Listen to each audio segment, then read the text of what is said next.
Bob's Breakfast. Mistakes you've made at work. Natalie. I was photocopying some music for my students. Yeah. And we were studying Dido and Aeneas, and I'd done it at university, so I thought, brilliant, I can use my resources that I used myself at university when I was singing Dido and Aeneas. Right.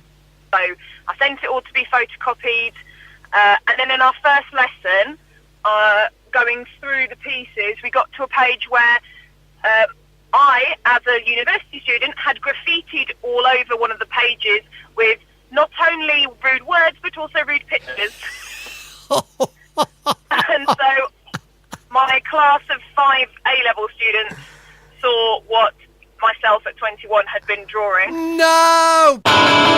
Survey out today of hotels talks about some of the more unusual items left behind, including keys to a Bentley, £10,000 in cash, a mother-in-law and a Shetland pony.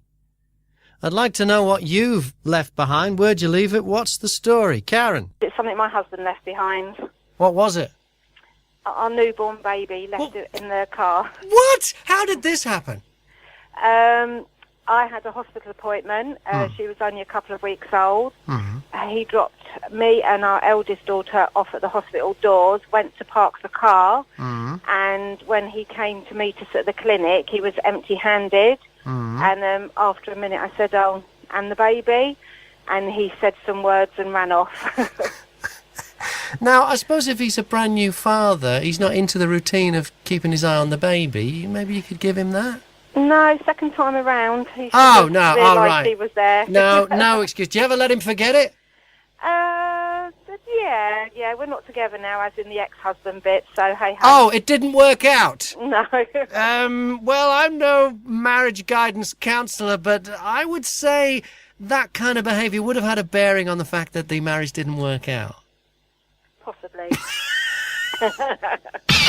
Bob's Breakfast. Looking for suggestions on what to have on your pancakes. Siobhan. I have magic mushrooms on my pancakes. Magic mushrooms, the ones that make you all trippy, like the LSD. Yeah, the ones at the garden. Yeah. At the garden. What do you get? Do you go on a trip? All psychedelic. Yeah, I don't think you have magic mushrooms. That's all. Oh, they taste magic. I don't think that's why they're called the ones that are called magic mushrooms. I don't think they're called that because of the taste. Oh, okay. Okay. All right. Thanks a lot. Bye. Bye. This is Bob. Superman is real. He actually saved a lady who was being robbed at a cash point machine in Gloucester. Bloke dressed as Superman. Now, he wasn't a superhero. He was wearing the costume for a charity thing, but he saw her being attacked through the window while he was having breakfast and ran out and helped her. So I'd like to know your fancy dress story. What's yours, Mark? Well, my missus was going out with her friends to a fancy dress party, and I was invited, and I was like, no, I'm not going to go. But I'd made arrangements with her friends to go. Okay. So I went out and bought a Darth Vader outfit with a voice changer, the big black cape, the mask, everything else, the lightsaber. Yeah. They all went to the pub. I turned up a little bit after she had got there.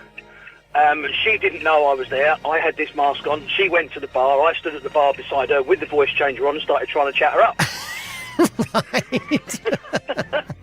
And she just looked at me and went, "Go away." You freak. Yeah, exactly. She was like, "Go away." Not interested. I was laughing, and she couldn't work out, and she was talking to her friends and like, "Oh, that bloke's trying to chat me up." And then when I took the face mask off, I got a clout around the ear roll. Well, fair enough too. Bob's Breakfast. Fancy dress stories this morning. Ben, what's yours? A few years back, a friend of mine had his 21st birthday party, and it was fancy dress. Yeah. My girlfriend decided to go as Catwoman, and I decided to go as Busby the BT Bird. Oh, yes, yeah. Great night. Really enjoyed ourselves. Unfortunately, on the way, when we got home, I'd realised I hadn't got the keys to the house. Right. So, as we were quite in a jolly mood, I saw a window that was open. Yeah. A top window on the ground floor, and I thought, you know what, I can climb through that, not a problem. Right. Unfortunately, after my girlfriend gave me a boost up and pushed me through, halfway through I got stuck in the window. Right. Whilst I was stuck halfway in with halfway out in a yellow feathered suit with orange stockings and bird feet, I heard a voice saying, "Hello, sir, what have we got here?" I looked through the window and it was a policeman. No. Someone had actually reported a burglary. Right. And whilst I tried to explain I'd been to a party and it's my house, after the fits of laughter, he phoned the station at Hitchin and said it's a false alarm, but I've got Busby and Catwoman in custody. And all I heard was on the radio was the controller laughing, like wetting their pants. And with his assistance, he managed to push me through to the window so I could get in and get out from the other side. I think that was probably one of the most embarrassing moments of my life. Bob's Breakfast. Been a lot of stories lately about whether the Spice Girls are going to get back together for a 20-year reunion. I've managed to get Jerry Halliwell on the phone. She's now known as Jerry Horner. Come on then, Jerry. Is there going to be a Spice Girls reunion? Would you like there to be one? Yes! Do you know what, Graham? I love you. But you know what? Today I'm not going to share that with you. You're not going to... I only mention that because there's news out today that Victoria's not keen and Mel C's already pulled out. Oh, I think you just have to wait and see, won't you? But if it was up to you, Jerry, because obviously you've got to get 5 people to agree on this. If it was up to you... I'm going to get you up there. Do you know what? We're going to get you some hot pants and we're going to get you to a wee little bottom. Yeah. And you can do it. I wouldn't look good in the Union Jack dress, I don't think. But what do you think? If it was up to you, are you up for it? To keep you all guessing. Oh, nicely deflected. This is Bob FM. Fancy dress stories this morning. What's yours, Sam?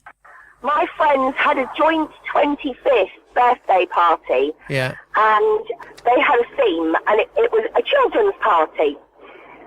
So I thought, I've got no idea what to go at.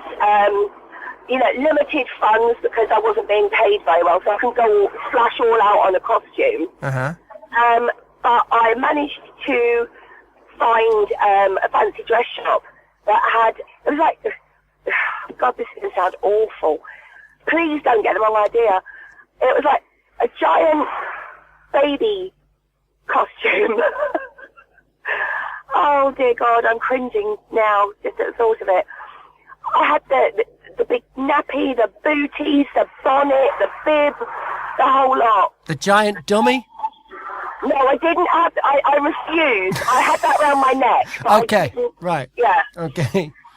So, anyway, my sister decided, well, I'll drive you. Mm-hmm. And I'd got ready at my mum's in Stevenage, so my sister drove me over to Chewing, sorry. And I had no cash on me. So I asked my sister to pull up at a cash point in Stevenage Old Town so that she could go and get some money for me. Yes, good plan.